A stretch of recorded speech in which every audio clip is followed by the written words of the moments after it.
Welcome, everybody, to the Daily HiFi podcast. Hope you're having a great day.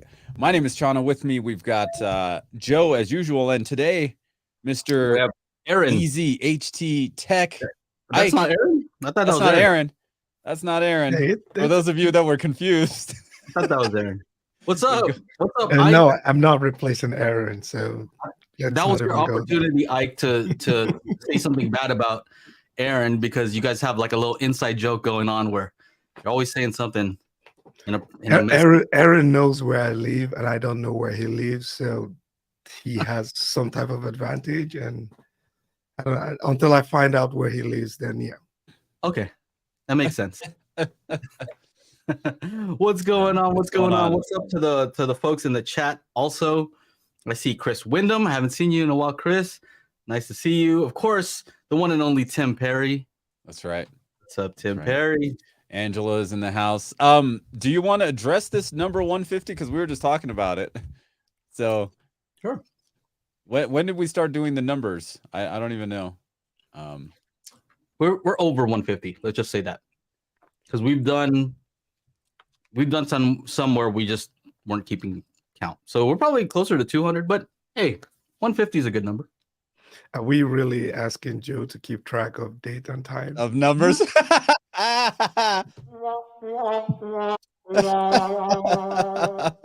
9/11, but we'll talk about that at the end. I don't want to start off with a downer, you know what I mean? But we'll talk about that maybe at the end. We'll see how it goes. And I know we've got Ike here because he went to CEDIA. And before we get into any of the CEDIA stuff, I gotta tell you guys, Saturday night wedding. Like I kind of miss, I miss hanging out with people at CEDIA. But damn, Saturday night was just ridiculously amazing. And I gotta tell you, look, I DJ'd music I had no idea about, right? So the groom is from Brazil. And so he's like, oh, hey, here's some, the bride and groom gave me a playlist of like some of the stuff they like to hear. And included in that is some Brazilian funk.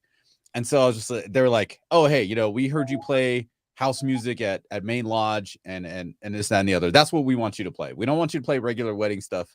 So I was like, oh, I was already stoked already. So I was already recording it.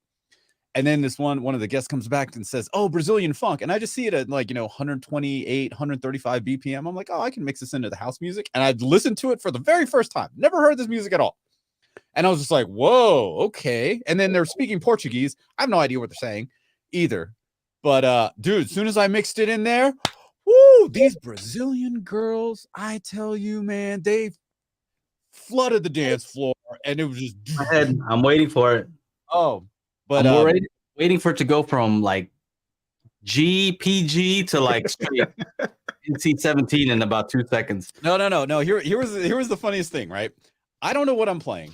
I just go through the next song. I'm like, okay, this one matches BPM. I listen to it for a little bit. Okay, it kind of matches the same energy. Still, I have no idea what they're saying. I don't know what the titles are. Like, it says it right there. I just don't read or understand Portuguese. I play the next song. Once the crowd hears what it is, the girls all look at me. They're like, yeah. And I'm like, yeah, I don't know. Like, I was trying to be excited, but at the same time, I'm like, I don't know what's happening. So what is it called again? Brazilian what? Funk.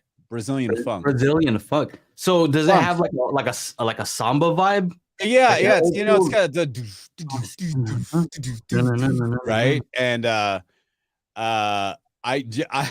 Fred, you want to see video? I could after show.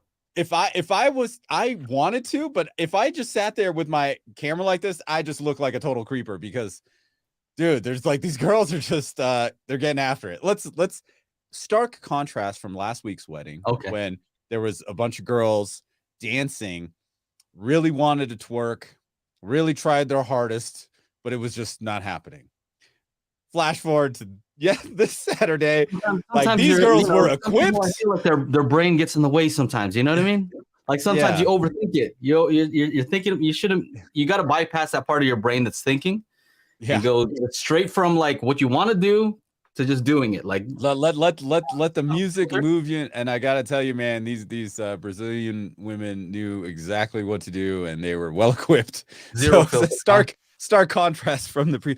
And then somebody wanted to hear Taylor Swift, "Shake It Off," and somebody wanted to hear a Drake song. He gave me a few, and I was just looking at the Drake songs, and I was just like, oh my god, I'm gonna mix Taylor Swift, "Shake It Off," and I'm gonna mix God's Plan right into it. And as soon as I started doing the beat, the videographer come over and he's like, oh shit, and then I just it off and went into God's Plan. He's like, dude, that was the crazy dude, you're awesome. Some guy I'd never seen before, never met before. But yes, Chris Wyndham, I need an assistant. I need a BTS person behind the scenes, not like I actually want to hear that mix that you just said. I want to hear that, how that goes. Maybe in the after show you can give us a little. I don't know. I recorded the whole set. I recorded the whole set. Yeah. I want to hear that. Yeah. I actually want to hear that type of music that you're talking about too. Oh yeah. Dude, it was like audio recording or video recording. I did audio recording. I just want to see videos. Yes. I know. Anybody got time? They were just all up on the and they were hot too. They were all up on the DJ booth right in front of me, and they were all facing the other direction. So I couldn't take any video, dude. It was just so blatant. You should have taken some video of your DJ setup. I tried.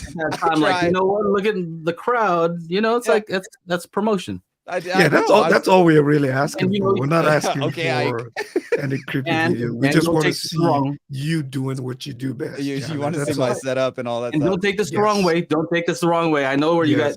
All right, just know that I'm not taking it this way. But I'm saying, like, if you need to film your setup, you know what I mean. Like sometimes people don't want to get their face, so you gotta film from the back. You know what I mean? Like, so sometimes people don't want their face shown. Yeah, no, they don't. Okay. They don't. Especially on the internet. Okay. We do have to celebrate. Celebrating wins is always a good thing, especially in this YouTube space. So let's give it up for Mr. Ike. 500 subscribers. Good stuff. On your way, buddy. On your way. Thank you. Congrats. Slowly getting there. Dude, it's not next up 100,000.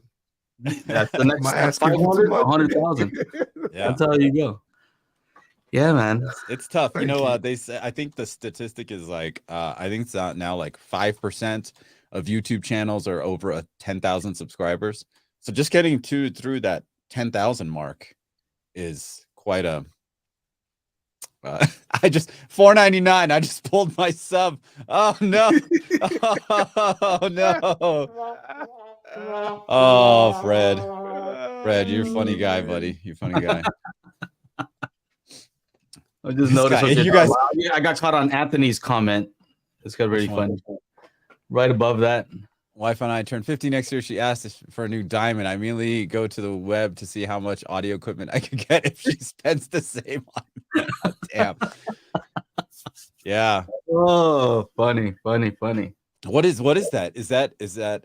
Oh, wife and I are turning 50. Oh, it's not but the new diamond isn't that for like an anniversary? Like you get a bigger ring after a certain anniversary, something like that. That's not. I thought it was just if you want to make it to the next year, then you have to buy it.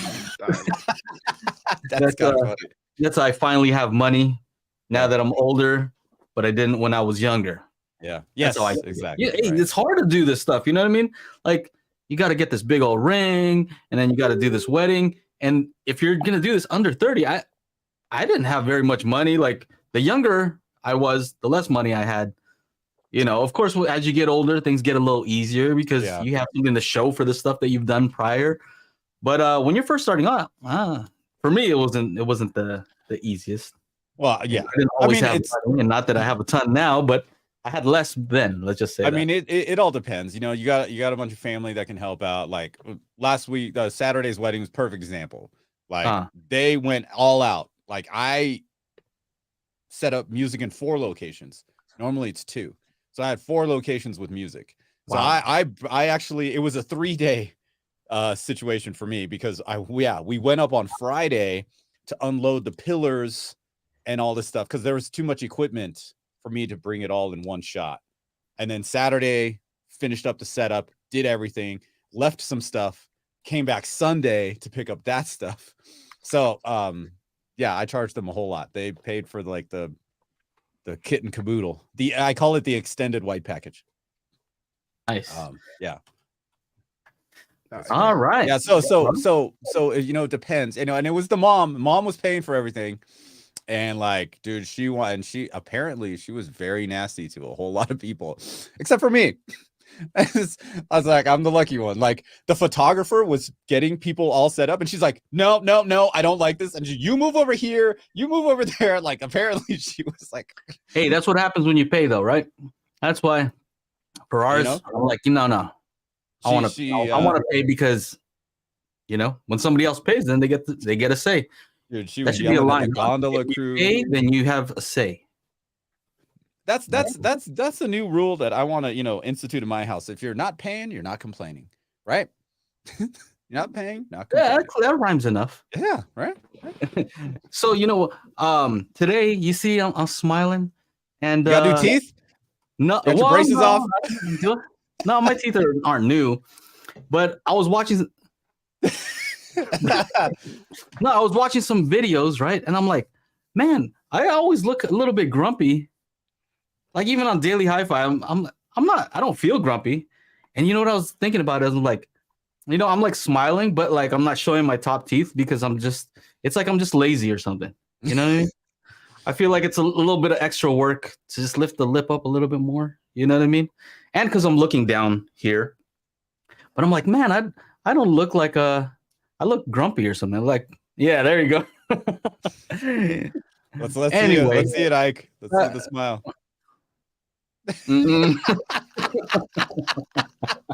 That's as good as it gets. So you know what I was thinking about it? I think it's because before I had like a little chip in my tooth and I didn't really want to, you know, maybe subconsciously I didn't want to like show that or something.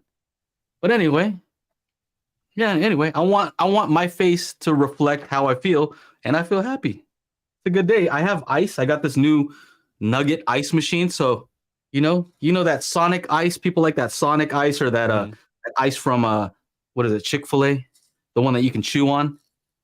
So I got a machine that makes that. So I'm happy. I got this. Yeah, hey, it's the little things, right? Joe's you should see Joe's ice game is on full display at the Daily HiFi chat. So if you guys want to have access to the chat, make sure to join the Daily HiFi Crew with that lame link there. We'll get it sorted out later. So yeah, you know, I did miss the fact that I wasn't at CEDIA, and if I could have done it, but I would have been there for literally a day and a half, and just prayed that none of the flights got canceled. Otherwise, you know, this lady would have been yelling at me if I couldn't be there at the wedding, right? So yeah, there were actually a lot of canceled flights, so you probably would have gotten some type of delay. I know I did. You did. So, Okay. yeah, all right, not so canceled, but I had 2 delayed. Yeah, 2 delays. So flights. let's get into it. How about that? Because when did you get it? When did you arrive in Denver? Friday. No, was it Thursday? Sorry, Thursday right? evening. Mhm. Yeah, I was supposed to get in the afternoon, but my flight kept getting delayed, so I got there at 7 p.m. Like, so I basically missed all of Thursday. I see. So you were there, what? How many days is that? Thursday night, Friday all day, and I left Saturday afternoon. Gotcha. Which the show obviously ended Saturday afternoon. So. Yeah. So was Sunday part of it or no? I mean, for those of us who had like the editorial pass and, you know, people who know people, they were still able to go behind the scene and, you know, talk to the vendors and all that kind of good stuff. So that would have probably been the best time to get more content and stuff for B-roll and all that kind of stuff. Looks like it says September 6th through 8th, was the conference, and then the show was 7 through 9. Yep. Yeah. Yeah, so a lot of people got there Tuesday. Some even went on Wednesday. Most people got there on Wednesday. So. Yeah. Are you planning to have any coverage on? He already has YouTube. Yeah, I see some here. We can talk about some stuff that you already have up 5 hours ago, 1 day ago. Yeah. So yeah, youtube.com/@easyhttech. Right. Yeah. So you can go here, and you've been covering a lot of these events. You were at CEDIA. What was this other one? Audio Advice Live. Mm-hmm. Yeah, I was at M-Wave, Audio Advice, and now CEDIA. So yeah, all over the place. So yeah, that was the Will Klein explaining the grill on the Sonos Faber. Yeah. Yep. Yeah. Well, good thing about CEDIA is that you didn't have to hang out with Chana. So that means that your chances of bad things happening went down by a lot, you know? Like you're getting the trouble way down. Because he's easy. I take it easy, right? So yeah, there was no need for all of that in CEDIA, you know. So I really wanted to capture a lot of content. I actually did not have time to do anything. Oh, yeah. So tell us what happened at CEDIA. I wasn't able to go. Chana wasn't there. Yeah. And for the folks who have maybe never been there, what was it? The last one I went to was at the same place, Denver. Oh, okay. It was in the same place, yeah. Yeah, I think it's always been at Denver. Last year they change every 2 years. So last year was Texas. Last 2 years was Texas. This the first one I went to in 2017 or whatever was San Diego. So I just drove down there. And then it was San Diego twice, and then it went to Denver twice, and then went to Texas twice, and then back to Denver twice. 2 years. So this is the first year back in Denver, so it should be another one. Next year should be in Denver also. Anyway. Oh, okay. Yeah, what was the overall vibe like over there? Yeah, you go in, and then what happens? I think it was great, but I think it's much more fun when you already know people who are kind of in the industry, right? But if you were probably just a regular guy who just walked into that place, you would probably just be confused, right? So there's so much going on. That convention center is completely packed from audio gear, home theater, you know, car audio stuff, even gaming simulations. There's everything there. Yeah. You know, it's like I don't even know if people might be trying to sell cars in there for all I care. Yeah. You know, so it's one of those places where there's so much options. It's just you have to kind of like plan. You definitely have to plan it out. Yes. And there's so much, you know, because it's for the CI track, right? Which is the custom integrator track. So you're going to find a whole bunch of stuff that consumers don't even like. When I interviewed them at Yamaha, they're like, oh, well, we have these receivers, but what we're showing off is this whole home matrix amplification system that we've never seen before out of Yamaha, right? You go to any other regular show, you're not going to see anything like that. Bang & Olufsen, always at CEDIA, and they're always showing off some really flashy stuff. They once had one, you know, their OLED TV that like pops up and it does this little kind of thing. And there are two, and it's a living room setup. So that's the one part of the living room with the couch, and then there's a dining table behind it, and then a wall on the back. And that wall has these geometric shapes that you think is just art, but no, those are the surround speakers. The Bang & Olufsen surround speakers that look like art, but it's on the back wall. So like this is the kind of shit you just don't. Yeah, you see a lot of things that are probably on the way out. Like I did get to see the first world wireless OLED TV, LG M3. I think I posted a video of that on the channel too. Yep. You know, and it was impressive technology, just having them explain how it works and the built-in speakers that are built into it and all that. This is cool. You know, you get to see things that are not out there on the market. And Proceller is finally getting into the AV game. Yeah, that's what they have a 16-channel processor that is coming out. How much does it cost? He said between $700 and $7,500. So okay. You heard it here first. $7,000. $7,000. Yeah, between $700 to $7,500 should be coming out probably first quarter or second quarter of next year.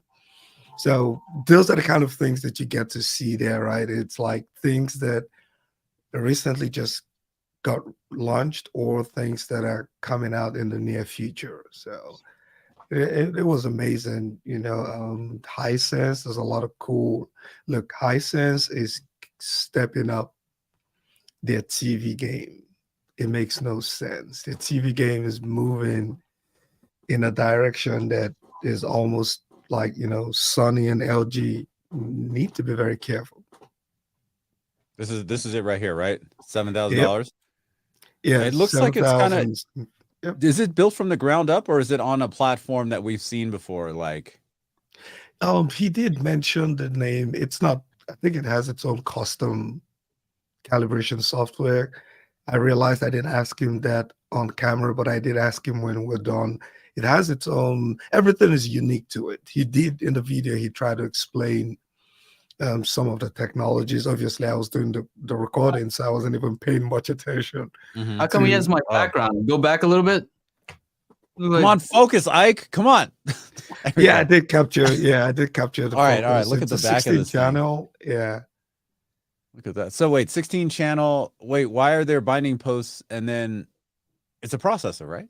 Yeah, it's a processor. It's an AV pre-pro. So why do they have the binding posts here? Hey, you know what I mean? Yeah, I mean, because that means that it's got an amplifier in it, right?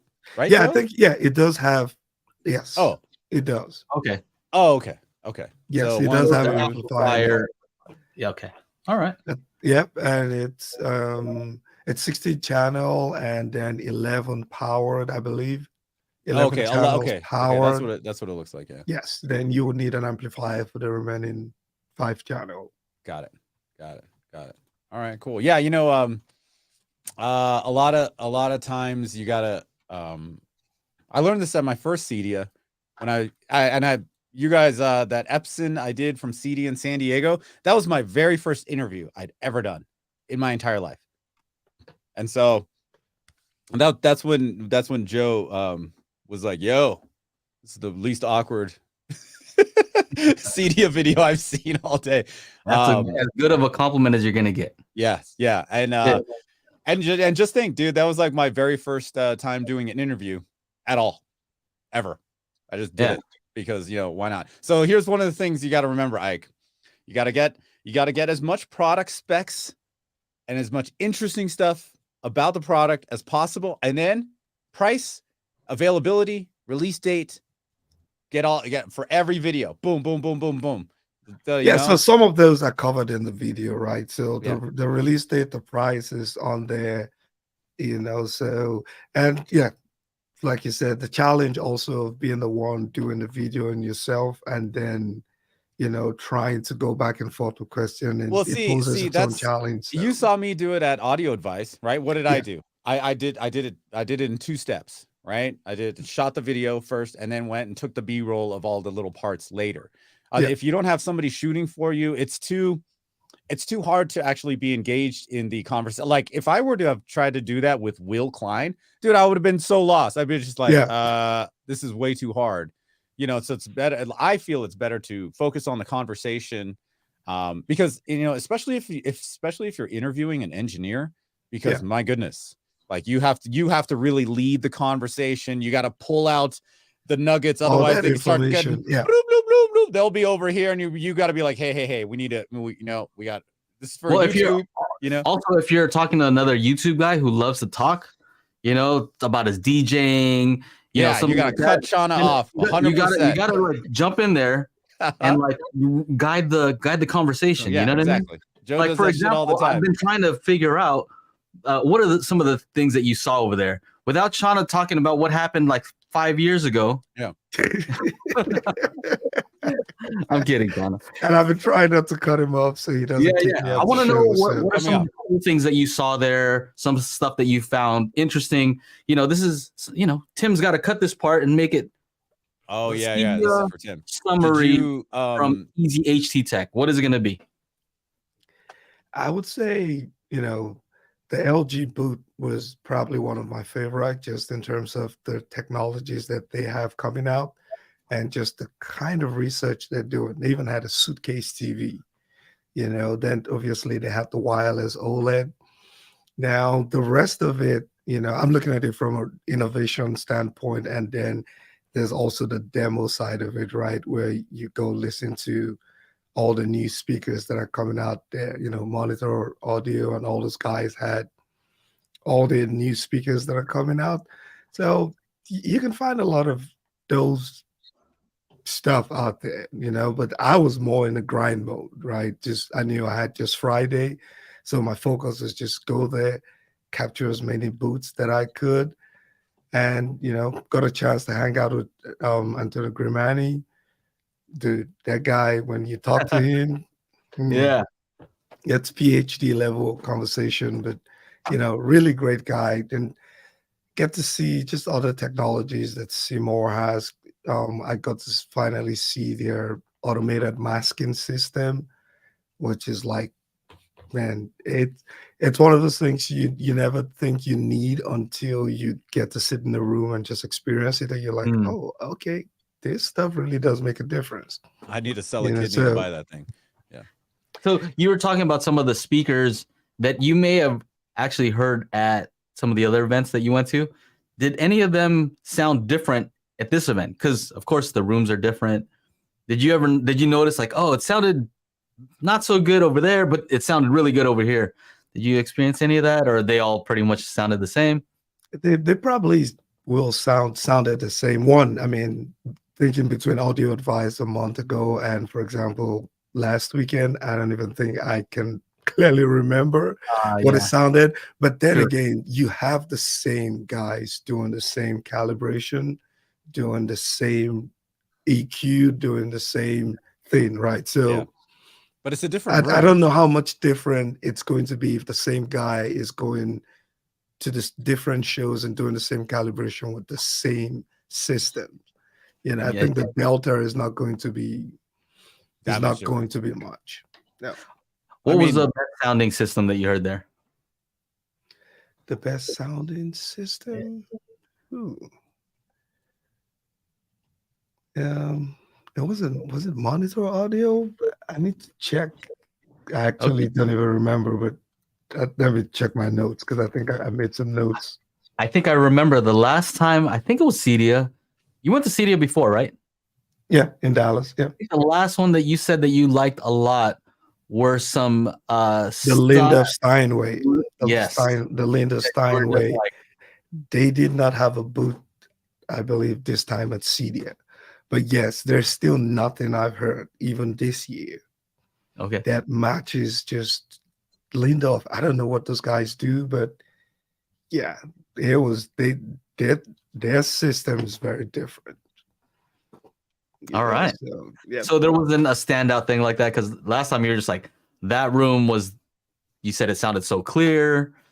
And so maybe you're just getting used to it. You've been going to a lot of these. Maybe you're getting spoiled by your own home theater. That too, and also the fact that I was just in grind mode, versus I think I spent more time listening at the last CEDIA versus this one. This particular time, I just went in there and was like, okay, I'm going to work. I'm going to meet people, build relationships, because the opportunity was right there, right? So, I mean, last year when I walked into CEDIA, I had to really walk up to people and chit chat. But I think this year I had a few people say, "Hey, good to see you." So I was spending more of my time just trying to build connections, get to know people better, and then capture as much content as I can. Yeah. So, but in terms of, speakers, nothing, but maybe it's because I'm just being spoiled. Anything visual, like some cool projectors, TVs, aside from the masking system that you just spoke about? Christie. Oh, the Christie. I mean, the Christie what was projector, that about? like the Crystal projector, I think it's almost like the OLED of projectors. What's the crystal projector? Or is that, wait, what is it called? Christie. Oh, those are the big ones. Yeah. think it's the, what is it called? Christie 380, or I can't remember. What is it called again? Christie introduces 4K 22 HS22 500 lumen. No, that's not it. 500 lumen. That doesn't sound 500. Christie Griffin. Griffin. I think that's, there. Yeah, the Griffin. That's one of those projectors where you could put your hand in front of you and you probably won't even see your hands. So that was one of the good things. I got to see the new what's it called, Kaleidoscape Terran releases. I think that everyone just really wanted to see that. It was even difficult trying to get an interview with them because they were really, really busy. And obviously Mad VR was there doing its thing. It's an amazing technology. What is something that you really wanted to bring home for review, or something that you wanted for your home theater system? Anything that you're like, I want that. Man, it's a Christie projector. It's any of the projectors they had there, honestly. And maybe it's just the way I'm wired. I'm more of a visual person, right? So if I had $100,000 to spend on speakers or projector, chances are I will go with the projector. Some people will go for subwoofers. Right. So the projectors out there are just amazing. The Mad VR, amazing. Those are the two things that I would take home any day, anytime. All right. Because I think they have the most noticeable improvement in any home theater. I think I'm finally a believer that if you have good speakers and you can really EQ them properly, or get somebody who understands EQing, you're not going to be listening to 24 subwoofers in your room like they had in some of the demo rooms. Right. Nobody's going to be doing that. And at that reference level, you're not going to do that. So I don't think the difference will be that much for most people. Yeah. I see. So you kind of hit a point where you're like, this is realistic in a home situation. Yeah. And you're going to be very happy once you have maybe 4 very nice subs. I think you're going to be pretty happy. 24. Yeah, cool.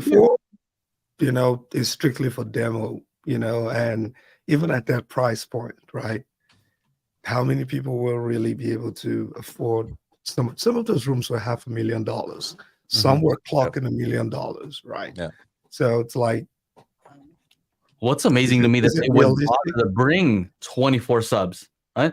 Because first of all, you have to get all the subs over there, and then you have to set them up and then calibrate them. That's a ton of work. Oh yeah, it took one of the rooms took like 30 hours to 30 put hours. Together, Yeah, they put that video up. I remember Wisdom Audio had 2 semis, 2 big rigs worth of equipment. Wow. And they were running a 13.8.8 with stadium seating, and this was in a ballroom. Ike, did you guys, there were ballrooms below the main show floor? Did you go to any of those? Yes. What was down there? I think the Epson room was there. I think Sony also had another room there. And yeah, there were a couple of, but the only one I went in there was Sony. Epson actually went there. I got some footage in there, but it was just a bunch of guys just hanging out, chilling, drinking, and listening to channel music. Yeah. The other rooms I kind of peeped in there, but nothing really drew my attention. There's a lot of stuff, dude. There's like lighting panels, like a company that makes lighting panels that are like smart, and you can program everything from this like little light switch, and it has a camera. You can do an intercom through your house. There's all kinds of crazy shit that we didn't even think of. Seura or Sarah does like a whole outdoor TVs out. Did you check out the outdoor area? Yeah, I did. And there was this amazing company that does lighting, Prolux. I was able to get some footage for them. I'll put a video up on the channel. Hold it up again. Hold it up again. It's called Prolux. They have some really amazing lighting that would easily fit into the home theater space, but it's Yeah, they had some beautiful lightings. I came back and I was like, I think I need to make some bulkhead lightings in my home theater. It's going to a that show is like one that. thing, one takeaway that I had like that. Yeah, it was really impressive to see what they could do with their LED lights. Hey, real quick, we have a new member, Chris Wyndham. Hey, thank you, Chris. He's not new to the show. Chris Wyndham has been around for a while, but it's going to be good to see you, hopefully in the after shows and in our. He said it worked. In the Daily HiFi group chat that we have on Facebook. So should be fun. Thank you so much. Also, we have a super chat here from Vector Prime 214. Thank you for the super chat. Yeah, currently have a 5.2. Please help. Where to best put 4 heights, a pair mounted on the front and rear walls or in ceiling. Room is 14 by 11 by 8. 14. Oh, really? 14 by 11? That's this room. This room is 14 by 10. Okay, 14 by 11, 11 by 8. And then he wants to put the 4 heights. Yeah. I say front and rear walls as opposed to in ceiling because it's pretty small. My room that I'm sitting in right now is 14 by 10 and with 8-foot ceilings. And so I have there's one right there. That's the front. There's the other.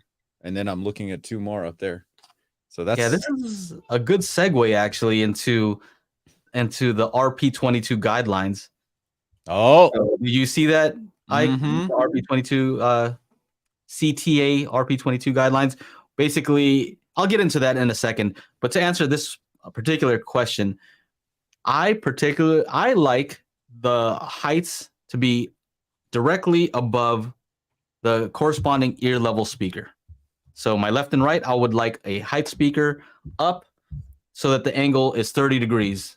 And the reason being, when something pans left to right, all that it really does is it gives a height aspect to that whole thing. So it's still panning from left to right, but it sounds like it's also higher, sounds taller.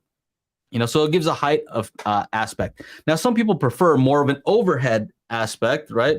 Where it sounds like it's really coming from above them.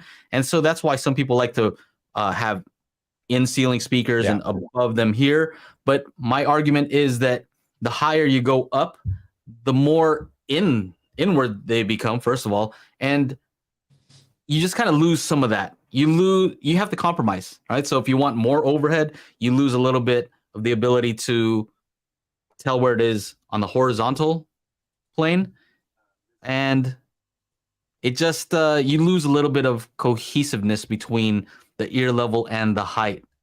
So you have to figure out what compromises you want to make, and that's kind of what this whole RP22 guideline is all about.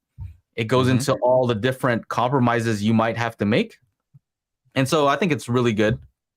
Let's see here. So hopefully that answers your question. If it's a room like Chana's size, what would you say? I think you like the front and rear heights pretty much all the time.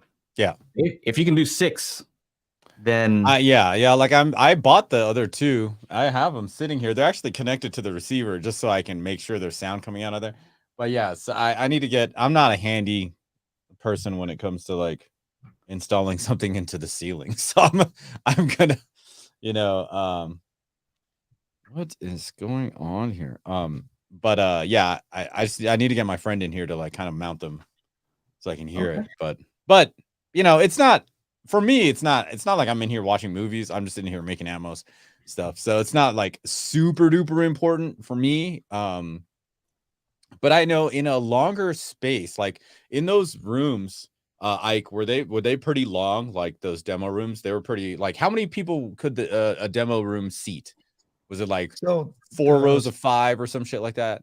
The Storm Audio, I think, could seat 15, so they had like 3 rows of 5. So many of the rooms were probably about the same size as my home theater, probably around a 20 by 24, 22. Okay. Yeah. So yeah. And were they running 4 heights or 6 heights? Storm Audio was running 6. I counted 6. Okay. I counted 6. Did you notice a huge difference in any of those that had 6 versus 4?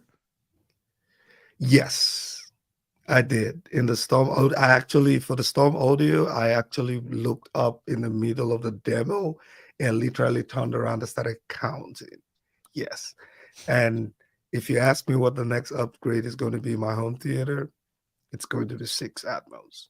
I have a receiver that can do that. I have a receiver. But my receiver, yeah, I need to upgrade my 4700H. Probably shouldn't be saying all this thing. My wife is probably watching, but I need to upgrade my 4700H. Well, I was right last week. What did I say? They're going to announce the 6800H at CEDIA, and that they did that, right? Yeah, I actually a whopping $3,500. Holy crap! Yeah. I actually have a video that should probably work on that video next. I do have a tall boot tour of the Denon and the Sony. Did they actually give you a release date for it or no? No, I did ask. I did not get one. Maybe the big boys did. Maybe the big. I mean, because I rumor says it's not coming out till 24. So it's yes. Oh, is that true? I agree with. It's not coming out till 24. Okay. Oh, yeah, man. I don't think there's actually anything that is coming out this year. Okay. Yeah. Yeah. So what's funny is they did announce the 6800 when all the others, the 3800, the 4800 were and that was the 6800 was actually supposed to come out in January or February of 23. Yeah. So well, it's coming out now, and it's $300 more than the 6700. So I don't know. Yep. I don't know. I got a 6700 here. Yeah, that 6700 is still a great AVR. I have the 67. I could do a swap. I can send you the 4700H. No. 67 plus. Means I'll give you a good deal on it. It's either cash. It's plus cash. Hey, that means I gotta get rid of another AVR. The whole point is to get rid of AVRs. I don't need any more hanging out. People that would get it from you, trying to. Let's talk about this RP22 for a second. Okay, let's do it. I think it's really cool. It's okay. So let me share this. This is the actual guideline, and it is 144 pages. Okay, so it's quite a read, right? You can kind of see some of it. This is actually one of my favorite areas here. One of my favorite graphics. Let me see if I can find. Does it say buy the spatial audio calibration toolkit? Is that why you no, no, I think it's good, definitely. But it's very thorough. Well, I wouldn't say extremely thorough to the point where they're telling you exactly what to do. It is a guideline. And so basically what I did is I took this whole document, I threw it into the chat GPT, and I said, give me a quick summary so I can share with the folks here what this actually is, what it does. So let me see if I can kind of go through this summary. Okay, so it's a combination. Well, a few people who are part of the CTA. Should I explain what that is? Shoot. Let's just say this. A bunch of smart people got together, right? Mm-hmm. And people who do this for a living came together and said, "Hey, there's just too much conflicting information. Let's come up with something where everybody can kind of agree. There's consensus." And so I think that's a good thing. I think that's a good thing to have that. And their whole idea is to kind of provide just an overview of, what you should and should not do. Not exactly this is the only way. This is the only path. It's more like you can go that way, but this is what you compromise. You can go this way, but here are the compromises you're going to make when you do that. What does it say here? Consensus driven. It's not. Let's see. They have is there? Can we drop a link to that? If you just type in RP22 CTA, I think you'll come across a website where you can type in your email and they'll send it to you. I think they also have one where you can buy it for $0, so you can get access to it. One of the things that I liked is they have a 1-to-4 grading system where they just basically say, if you want, just a basic system where you kind of get an idea how things sound. Well, that's level 1. Level 2 is okay. It's a little bit. It is more performance, better clarity. You know, level 3 would be closer to perfect, and then level 4 would be as good as you can possibly get this. Right. And so most people, unless you have a dedicated room and a ton of money, it's going to be tough to get to level 4. Sure. And I agree. I think that's a good way to separate these out. And then they have different criteria. And I think this is smart also. This is the image that I was showing you here. Share screen. This is the criteria that they use. So broken up into 3 general areas: spatial resolution, the timbre, and dynamic. So under spatial resolution, you have localization accuracy, how well you can tell where something is. It is, yeah. Sound movement. So does the sound moving around? Sound smooth? Do they moving sound around your room? Right. Are the pans consistent? Are there any gaps? Does it move in the direction it's supposed to move? Into the place it's supposed to move? And then immersion and envelopment. Do you feel like you're surrounded by this, or are there times where you're not really hearing that much sound? Okay. And then this is interesting. Audience coverage is kind of in between here. And then timbre is the dialogue clarity.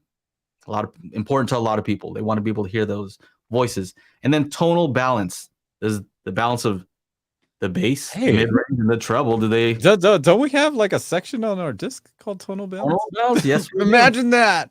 Yeah. If you compare this to stuff we do on our disc, we do have one where it's about object movement, and then about tonal balance, and then this part, dynamic range. Dynamic range is a little bit tough. I don't know that we necessarily have one. Well, we kind of do. We have a test for dynamic range in that we try to figure out when something is distorting. So when you do the crossover test, either you don't hear anything or it's making some bad noises. You've hit the limits of the bass extension. Yep. And then maybe when you hear the sweeps, are there any times where it doesn't sound pleasing? And then they have bass impact and sound isolation. So these are the different criteria. And what's interesting here is they have this chart that shows you, you may want a perfect balance between all of them, but maybe you can't. Maybe you kind of have to sacrifice on the spatial aspects and focus more on the timbre. So that level 4 is the one on the left. Is that what you're trying to? Is that what they're trying to? Or no? I haven't read this whole thing. I skimmed through it. Charlatan. You got a link to it in the chat. Yeah, I haven't read through this whole thing, so I don't know what's ideal. But I can say that maybe a combination, maybe this one's perfect. But I think what they're trying to say is do the best you can. Right. So there's only there's always going to be compromises. Yeah, it's going to be a compromise. Yeah. So of course you want balance. Balance is ideal. What else do I have in my notes here? Anything else I can show here? Nice graphics on here too that show you where to place speakers. One thing that I would say is they call this RSP, reference seating position. I've always called it MLP. Yeah. Listening position. So the fact that, are we going to just change that all of a sudden? I don't know if I love that. But what else here? Let's see here. Listening area, figure 4.2. All right, what else? Yeah, and I think they want to change it from home theater to I think what they call it, designing an entertainment space. Okay. So entertainment spaces instead of home theater. Sure. Because it's more than just movies now. It's video games. It's it's TV shows are people love good TV shows. Yeah. Let's see. Let me get this off the screen here. So the old specification was from 2009, CEB 22. Yeah, 2009. Yeah, that's what they were saying. Yeah, there's a lot that has changed since 2009.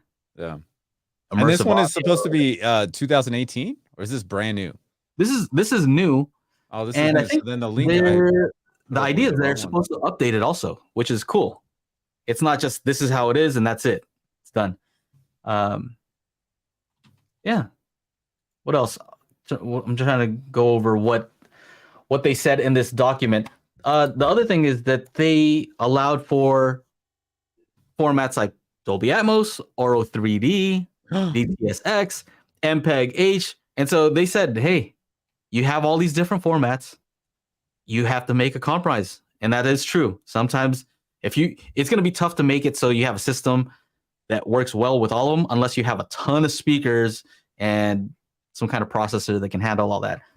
I like it. I like the fact that they went and just. But hey, we need to wrangle this in. We need to wrangle this in. I thought Oro 3D was dead, man. Why? Yeah. Somebody bring it back to life. Why'd they even put it in here, huh? Yeah, no. What else? Let me see. What else did they have here? Trying to figure out if there's anything important that I need to touch on here. I guess some quick criticisms based on skimming through this, and maybe I'm wrong about this, but first of all, they have a section on advanced optimization, which is DSP techniques. Yeah. And out of 144 pages, it's about maybe one paragraph. It's a very small section here. Right. And to me, I think that that's one of the most important areas to focus. That's one area where we can use this new technology, DSP, computers, to really improve somebody's sound experience. And so that's maybe one area where I wish they would kind of reach out to me and say, hey, well, what do you have going on? What's this Magic Beans thing about? And hopefully we can incorporate some of that into these guidelines. Other than that, the other thing I would say is that they basically, it seems like it's they're assigning equal weight to everything. And I think the problem with that is that a lot of people don't know what is more important to them. So if you ask somebody here, let me go back to this. Let's share this. Okay. So if you ask someone, window, what's more important to you? Chana, I think you would probably know, but what's more important? Localization accuracy or tonal balance? Localization accuracy. More than tonal balance? Bright speakers. And I live in this weird world where every speaker is the same. So okay. It's so for me, it would be if I'm setting up something Atmos related. Yes, I understand. You want everything to sound.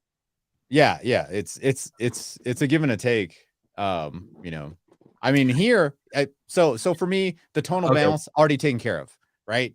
Every speaker is exactly the same. So for me, what if it wasn't though? You see?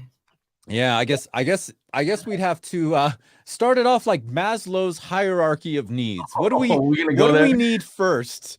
We need the tonal balance, right? We need dynamics, maybe would be the second one, and then maybe spatial resolution, since Atmos is the newest thing, have that be the final. Maybe that's why on that other slide or the other page down, they went lower on spatial because maybe they only had room for 2 height channels or whatever the situation was. I don't know. Yeah. I don't know. Well, here's a recommendation. Here's a recommendation that I would have for them is I think it would be very useful for someone to use this as a guide for themselves or for their clients. If it was kind of almost like a worksheet that they could go off and kind of have a checklist and say, okay, what's important to you? This, okay, this. But also there's something called, I guess it's called the trade study. I've seen other names for it. I've learned it as a systematic systems approach where basically we're taking a look at every single criterion and we're comparing it to the next one. So what you really should do if you really wanted to do this perfectly is compare, is dynamic range more important than bass impact? If so, how much? Is it more or less or equal? is localization accuracy more or less important? And you'd want to really do that for every single one. It takes too long, so I understand why they didn't. But if you wanted to understand that, you really would need to get an idea what the customer would want. Yeah, because even if you have your priorities, wouldn't you things like your room also tend to dictate? Because you might want certain things might be higher, dynamic range might be top of your priority, of but course, your room might not just be cut out for that. Of then course, what happens? Mm-hmm. That's right. That's right. So it's not just what the person wants, but also what is actually within the reasons of doing their budget. Something like that. Yeah, what's within the reason of the room physically, what's in the reason of their budget. So yeah, all of these things. What matches the science of calibration too, right? Because just because people have options doesn't mean you just want to do whatever. Yeah, in your room. So I think this is a good guideline. I think the next step is to even make an app based on it. So they have the guidelines, but make it easy for somebody to make decisions based on the guidelines. Just a set of questions where it helps you figure out, okay, this is the most important thing, but here are the limitations. I get that dynamic range is the most important to you, but we can't exactly do that with the speakers that you have. So it's just about setting expectations. This is what you want. This is really what's possible.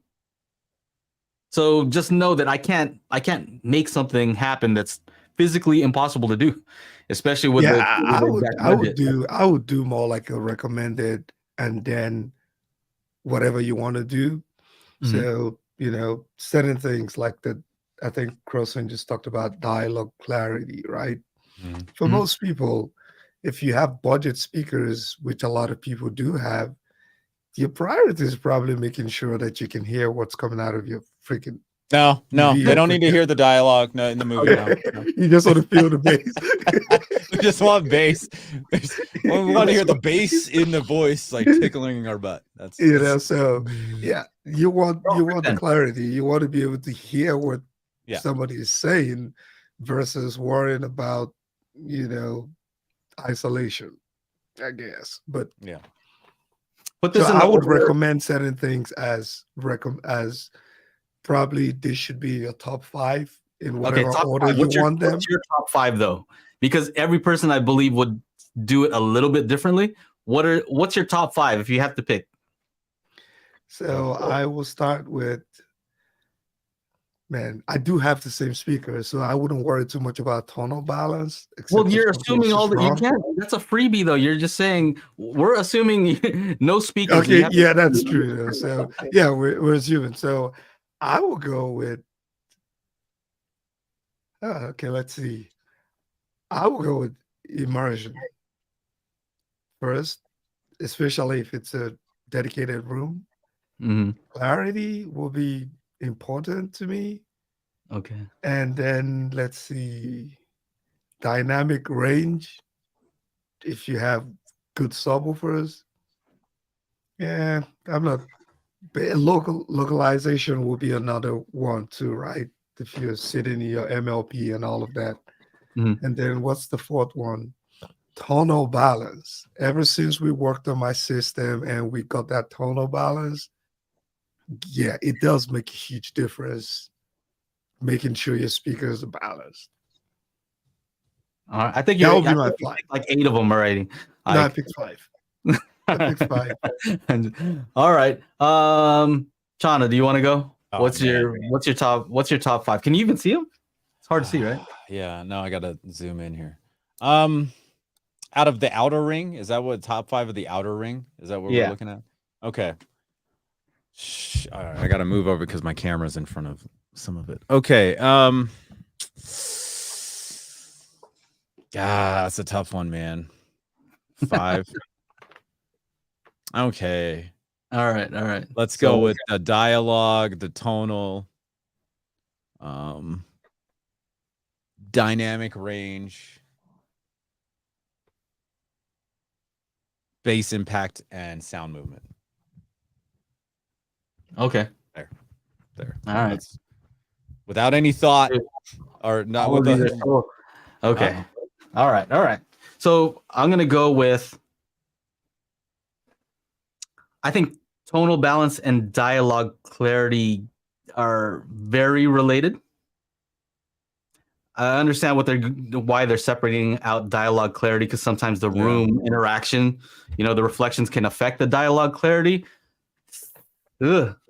Okay, I'm gonna go tonal balance because I don't want something that just sounds like way off, like too much bass, too much treble. That's immediately gonna turn me off to the whole thing. Dynamic range, I don't know if they include distortion, because if you have something that doesn't have a ton of dynamic range, maybe that means it's going to distort. I don't like distortion. I need to be able to play it to the level loudness that I need to and want to play it without hearing any nasty noises. Okay, so that's 2. Tonal balance, dynamic range. Audience coverage. Okay. Yeah, I don't even know what that means. I don't care. I should have. I mean, it's just if I got one row of seats, what I mean, it's right there, right? You know what's tricky about this? Because I feel like bass impact is. I have to read what their definition is, but to me, that's part of tonal balance. If you have a good tonal balance, you're gonna have good bass impact, because it means that you have good levels. So that's included already. I'm at 2. Tonal balance, dynamic range. Sound movement. I'm going to go with localization accuracy. And the reason being, I think once you get the localization down, it kind of takes care of the sound movement for the most part. So what you're saying, Joe, is these little spokes on this wheel are a little redundant. I'm trying to cheat, or maybe they're overlapping. You're trying to cheat. I understand. I know you're always trying to cheat. I'm trying to keep getting more bang for the buck. So localization, I feel like if you get that down, it takes care of the sound movement. Yeah. If you have the speakers in the right place and the sound's coming from the correct place, then it kind of takes care of the immersion and the sound movement and all that. That's it. The rest, that's it. Yeah, right.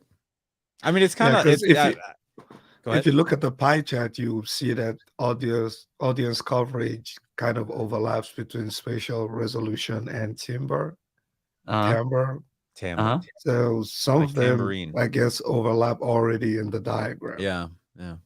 Yeah. Well, here's one thing that we know pretty much for sure from the research is bass is the most dominant thing when it comes to how people think of speakers. When it comes to preference of one speaker over the other, usually the one with more bass, more deep bass extension is going to win out.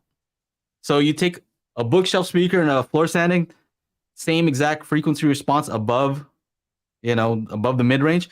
People are going to say the floor standing one sounds better because it has more bass. So I think people like bass, so that's why I said tonal balance first. But Paul says I'm breaking my own rule.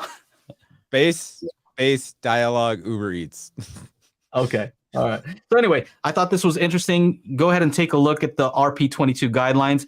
And I'm hoping that they reach out to more people to, figure some of this stuff out. Maybe I don't know if they talk to content creators as far as people who mix in Atmos.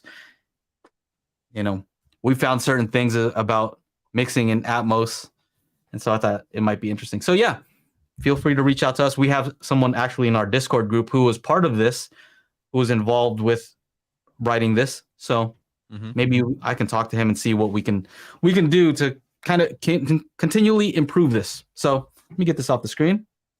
Always pushing. They probably put that together quickly so you guys don't come ruin the whole freaking business. Yeah, maybe. No wife asking me questions during a movie should be number 1.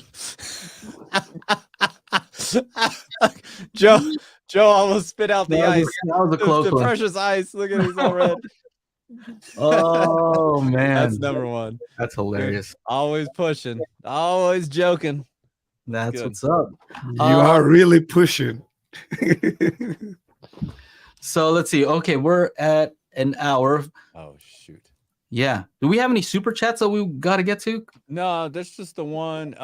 Scadio asks, what was the distance on the wireless OLED? Like, how far away is it wireless? And that just means you don't actually connect a wire from like the Xbox to the TV. Is that what that means?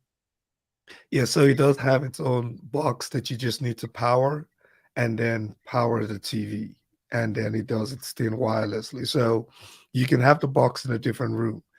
And Scott, that distance is in the video. I don't remember it, but if you watch the video, he mentions the distance that you can work with.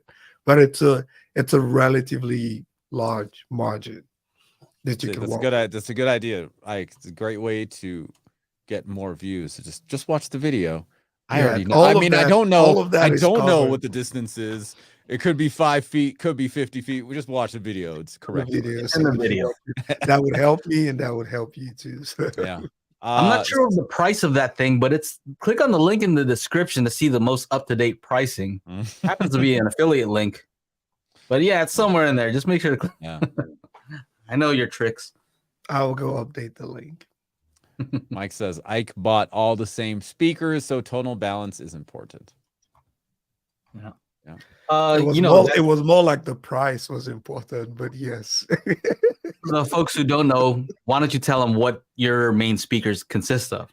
I know. I have the Monolith in walls, the 365 IWs. Yep, that's what I have. And then PV2000 Pros, a pair of them. And then I have the SVS in-wall subwoofers that came in that I'm going to be reviewing. So you kind of got the in my wall now. So yeah, I feel like you kind of have a little bit of an exclusive on that. He does. All right. Yes, I am probably the second person. I love how you said they're not individual. They're not they sent it out. Usually they have. I don't think they've sent this out except to one particular person. And you have to buy it from everybody dealer, else right? has to go either through installer. Yeah. But yeah, they sent it out to me, and probably the first one who they sent them out to. Yeah. I like how in the video you said, and they're not asking for it back because I'm cutting a hole in my wall to put it in. Yeah. I mean, as much as I like to do drywall work, I ain't going back. So. That's not right. So that's cool. I know you also asked, maybe we could do some calibration on that thing. But I think I told you that it really deserves for you to do some multi-sub optimization. Because you have various subs. And so I'm like, oh, that's gonna take a while. I don't know. Yeah, I'll still schedule some time. Yeah. That down. So we'll definitely talk about that. Yeah, because these are sealed in-wall subwoofers, right? And I have the PV2000 Pros. Mm-hmm. So look, I can do a lot of things home theater related, but subwoofer calibration is completely outside of my league. So how long did we spend last time? We spent almost 6 hours. You gotta talk to this guy about it. So we spent 6 hours. We did the Magic Beans calibration, but the Magic Beans we didn't do the subwoofer. Wasn't working. Wasn't working at that time. Yeah, it's all working. I did the subwoofer calibration with Home Theater Gamer. Yeah, and we worked. That was almost like a 6-hour calibration just to do that. So yeah, I have to go back and do everything all over again. Well, imagine if it only takes 20 minutes, then what? Yeah, well, that's the point of the Magic Beans app is that what took us 4 hours, I think it was longer than that, because your Oppo takes forever to switch between the test tracks. I didn't know how long it took. He's like, hold on. It's coming. All right, now it's playing. So and to answer Fred's question, Fred was saying I should use them as near subs. That is exactly what I've done. So I moved both of my PV2000s now to the front, and then these are almost basically near field. So they're right behind my seats, my back row seats in the wall. So that's basically what it's going to be. But yeah, I got to recalibrate everything from scratch. So quick, there's a quick question here from Mike Haneke. Mm-hmm. How's the Magic Beans beta going? it's going well. Just registered the corporation. And so I was told by my tax guy, don't make any money till all the corporation stuff is set up. So yeah, that's what we're waiting on. But yeah, it's going very well. Like I mentioned before, I think we're on revision maybe 150. So a lot of revisions to make sure that it's an app that I could be proud of, that I think would be easy enough for most people to use. Real quick. Okay. The in-wall subs going to have their boxes. Yes, they are sealed. They have their own back box that are built very solidly well from just handling them. And it has its own separate amplifier box that comes that you can rack mount and put in your rack, and it's 800 watts.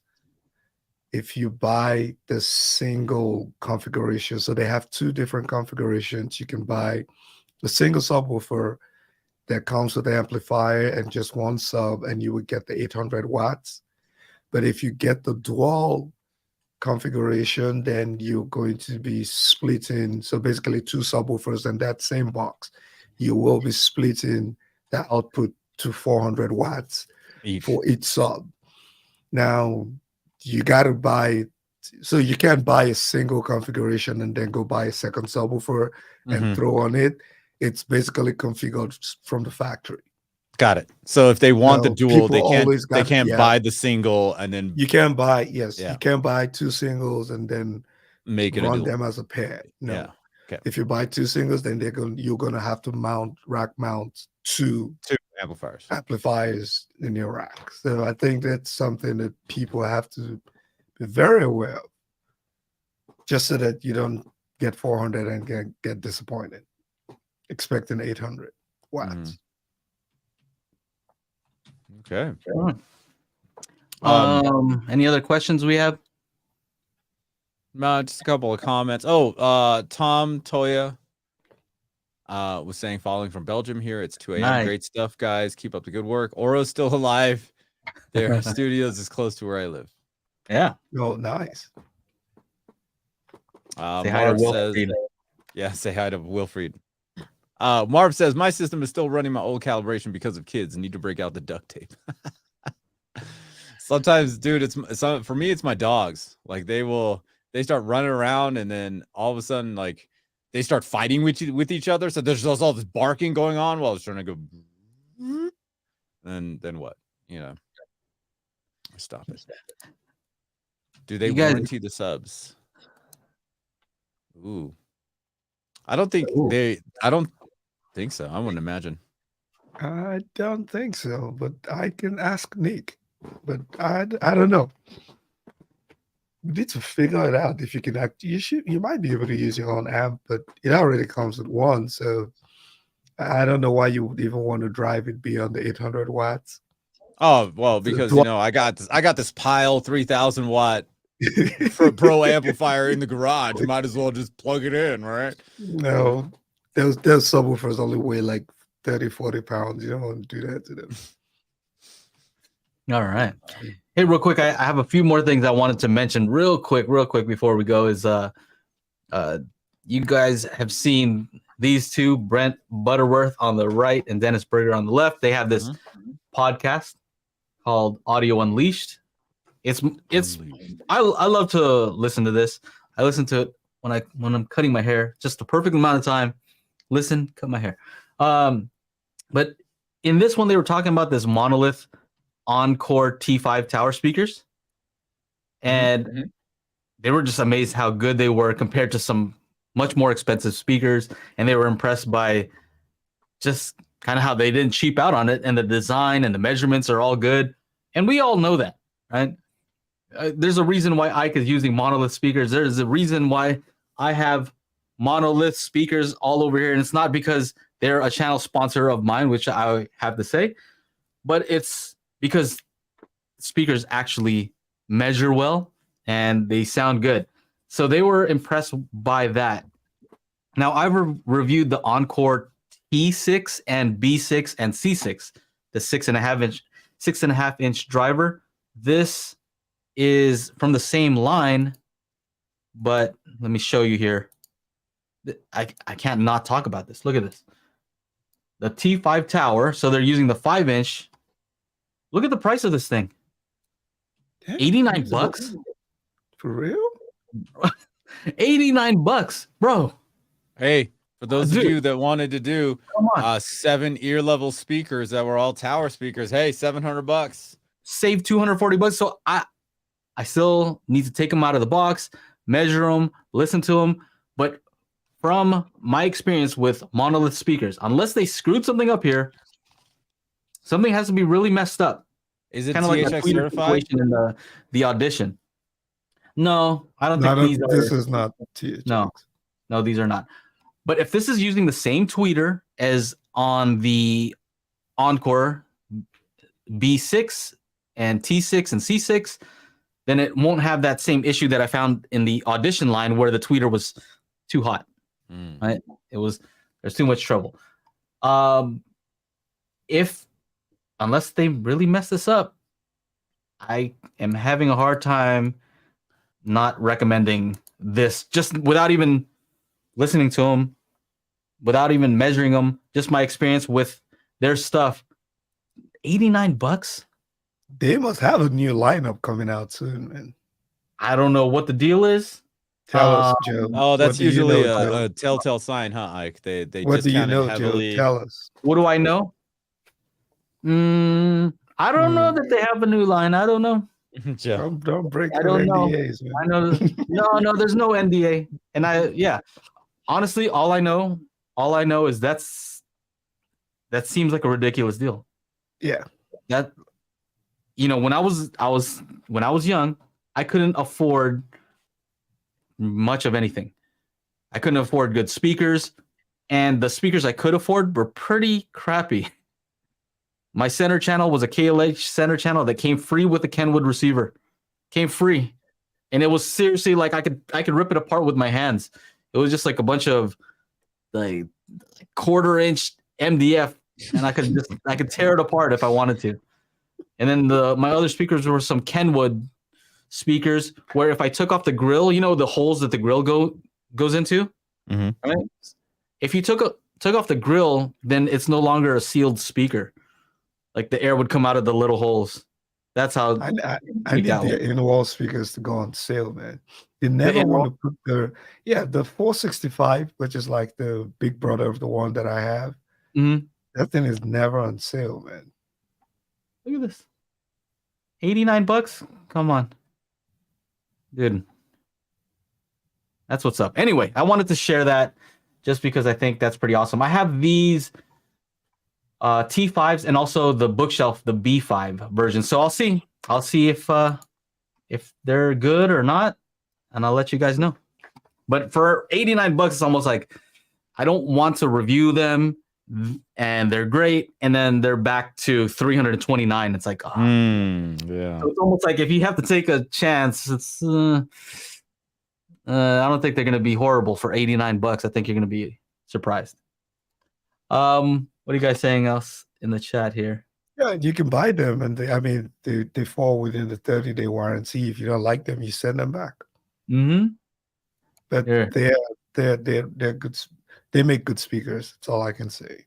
So Scott, he has the same Monolith THX compact satellites that we have. He built a whole spare bedroom home theater. Paul, I know you're rocking the same Encore T6 towers, and I don't know do you have the B6? I think you have the B6 and C6. Yeah. So I think anybody who's heard them is kind of on the same boat. They sound good. So I'm happy to have them as one of my sponsors and not a company that makes some stuff that's not so good that I couldn't recommend. Anyway, what else? That's all. That's all I pretty much have. SatGo. We can't mention that. What? You got my attention. I'm like, SatGo? What? We can't mention that. When can we mention that? When can we? I don't know. Maybe should we? Oh, you gotta release the beans first, bro. Well, I gotta wait. So corporation stuff. It's not the fastest. So in the meantime, maybe we could do this. You let me know. Set a date. We'll set a date. We'll set a date and we'll release the Kraken. Yeah. Okay, before we go, I just want to make sure to remind everybody that it is September 11th. I didn't want to start it off with that, but yeah, that was a crazy day. I remember what I was doing. We were kind of talking about it already in the chat. But yeah, that was a crazy day. I saw, instead of watching videos of like what happened, I posted a link in our group chat to the Twin Towers being built because I thought it was real interesting to kind of see, the opposite end of that, instead of looking at the destruction, to see something being built. The creation. So, yeah. Creation's a good thing. So anyway, I'll leave it at that. Thank you to the folks who left super chats and to everyone who asked questions and for everyone who was here just hanging out and telling jokes. And Ike, of course. Thank you to my new subscribers. I see a couple of new subscribers, so thank you very much. Mm-hmm. And I should have a couple of videos and from CEDIA, Hisense, Sony, Denon, a couple of new reveals and things that I didn't even talk about on here. So look out for the channel. There is a link down below. Watch the video. There is a link. You can even click on the link in the title or in the description. You'll get to Ike's channel. So subscribe if you like the stuff that he's doing. And if not, leave a nasty comment. Yeah, and if you do, Aaron will reply. Aaron's is guard dog. He'll be like, there it is. So yeah, if you want to join us in the after show, there is the link on the screen that we still need to fix, so it's not a bit.ly link. But yeah, here's the link if you need something to click on. A couple of random things. I know some people were asking about my subwoofer search. I gotta tell you, my friends are over here. Friends are crashing at our place because they lost their housing and stuff like that. So they've been here for like a month or two. And so we're playing bass music, and he's like, "So how do we turn up the sub?" I'm like, "Oh, dude, we were going positive 12 on that and cranking the volume dial, dude. This place was shaking over the weekend." I was just like, "What?" Like, we even moved the dogs like to a different room, because there was just like violently just shaking. So that was kind of cool. And another thing, I got another my buddy's birthday is coming up this week, so I'm gonna stoke him out. Guess what he's getting? He's getting the Polk R500s. Lucky. Yeah, he's getting the Polk R500s, and then he's got a bigger living room, so he's gonna get that 10-inch Rel subwoofer. And, wow. And a little Cambridge Audio 2-channel amplifier thingamajig. Wow. So if you ever need some new audio gear, all you have to do is visit Mammoth, shoot a quick message to Chana, say, "Hey, I'm gonna be in town. Let me treat you out to lunch." And then during lunch you say, "Hey man, do you have any extra speakers?" I think I have the I gotta sell it. I have the Vizio Elevate soundbar. It's like $1,000. Never opened it. Just or maybe I should just open it and use the spatial audio calibration toolkit to see. There you go.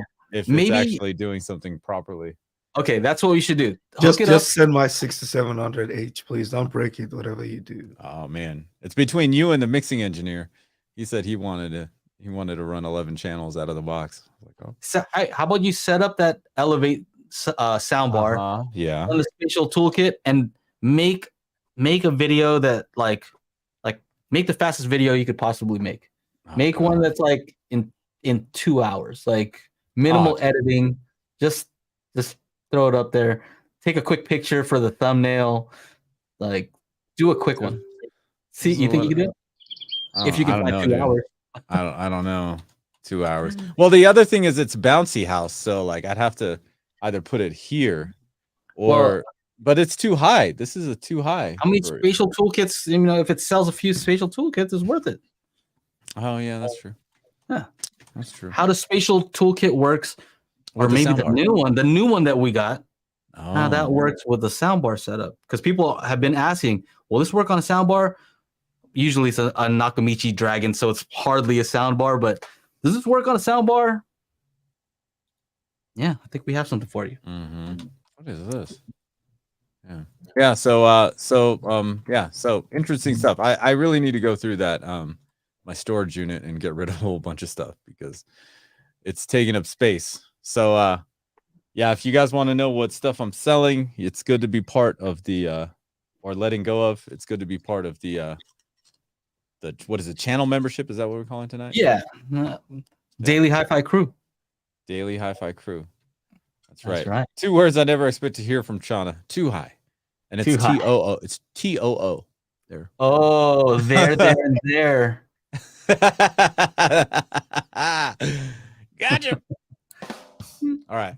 Let's roll. Let's on behalf of myself, Joe, Ike, Mr. Aaron, who's not balding anymore.